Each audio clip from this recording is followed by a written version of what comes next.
And there comes the moment where he runs out of road. His back is to a precipice. The cops are approaching. Tommy Lee Jones in the forefront. And there they are with Harrison Ford having nowhere to go and Tommy Lee Jones yards away, and it's all going to be over. And the character played by Harrison Ford says the only thing that he can say. He says, "I didn't kill my wife." And Tommy Lee Jones says, "I don't care." And that's the line I would love to have written. Because it turns everything inside out. It completely forces you to reconsider what's actually happening here. It's, you know, we are sold the idea that this is a movie about justice and injustice and the forces of law and order and so on and so forth. You know, big abstract concepts to do with how a society ought to be working when it's working.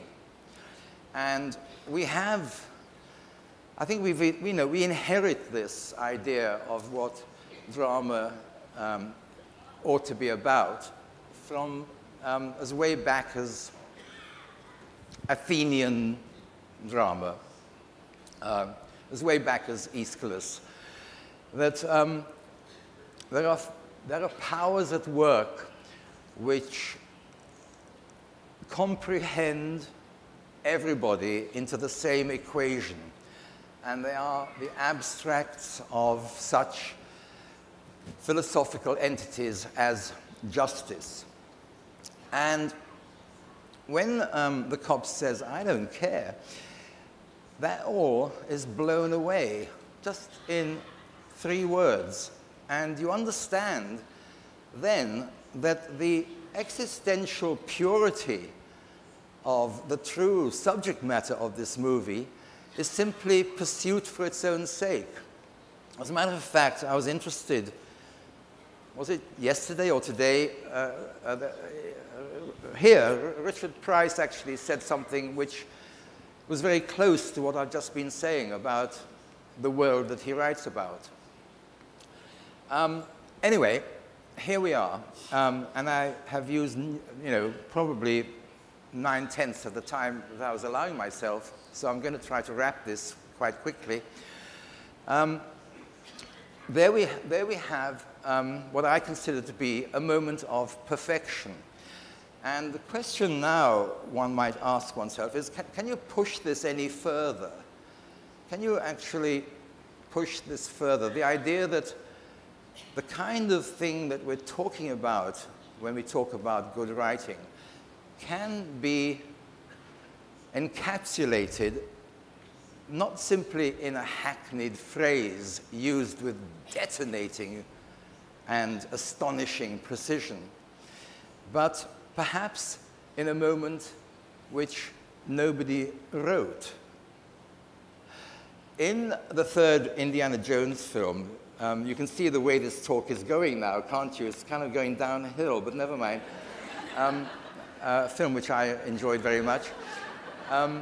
Harrison Ford falls over a 400-foot cliff. That was a Freudian one, wasn't it? 400-word cliff.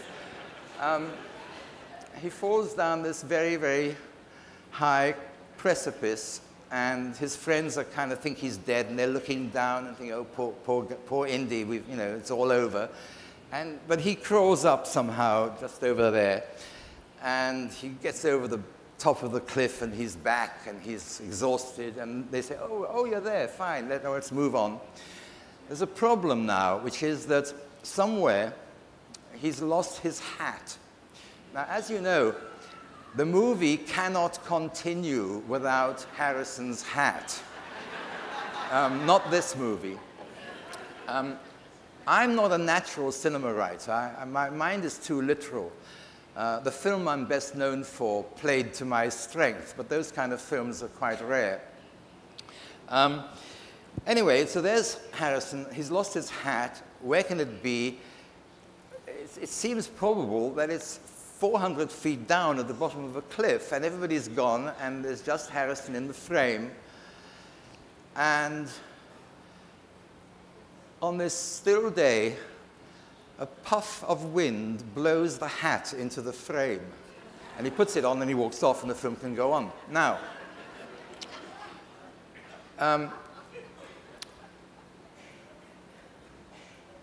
genius can consist in not knowing that there was a problem. Steven Spielberg, he's not an intellectual. He's not an Einstein kind of genius. But when I saw this, I thought, that's genius. He turned the problem into a sort of sublime moment. Can you push this further? I tend to bore people. I used to bore people with a moment in what I consider to be one of the American masterworks of the 20th century, the movie Chinatown. And I'd say, look, there's a frame, there's a composition in this film where her house is just there, it's all beautifully centered, and it's held for a beat, and you think, what is going on here? Why is Polanski holding this shot? And then just as you're thinking, what? Cigarette smoke just creeps into the frame from one side, and you know that Nicholson is here, though you didn't see him. Now, so I'm telling people about this genius film and so forth, and one day, I'm sort of watching it again, and I'm saying, yeah, look out for this thing I'm telling you about. Watch out for the cigarette smoke. And there isn't any. So I think we've now actually reached the ultimate degree of the metaphysic of creative writing, where I did it for him. He made me do it for him. This seems to me possibly the high point of movie writing in my own experience, where I did it. We're going to go back now to conversation and to theater.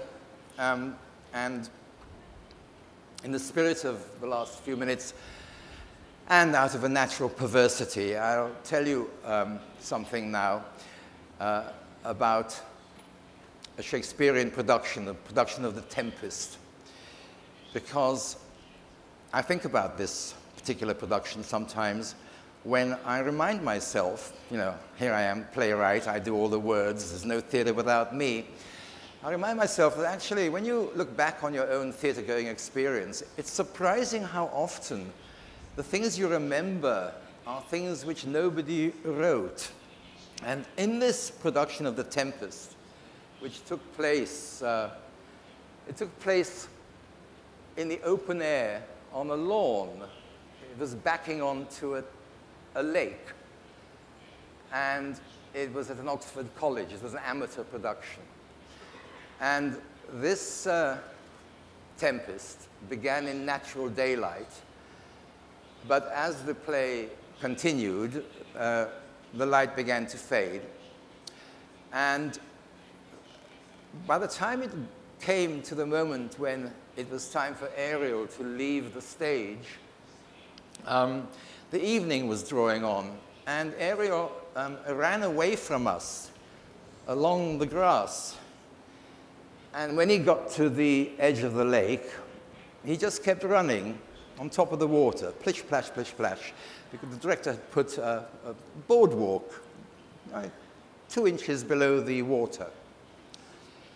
And he ran away, and you kind of lost sight of him, but you could still hear his feet, and then the sound faded. And then, as he faded from your sight, from the further shore, a firework rocket was ignited, and it just went whoosh into the air, and it burst into all these sparks, and then all the sparks went out one by one, and then they're all gone out, and he'd gone. And when you look it up, it says exit Ariel. This is something that every writer should remind himself of with profit. And now that you need to know all that it is necessary to know about me, we can proceed with our conversation. Thank you.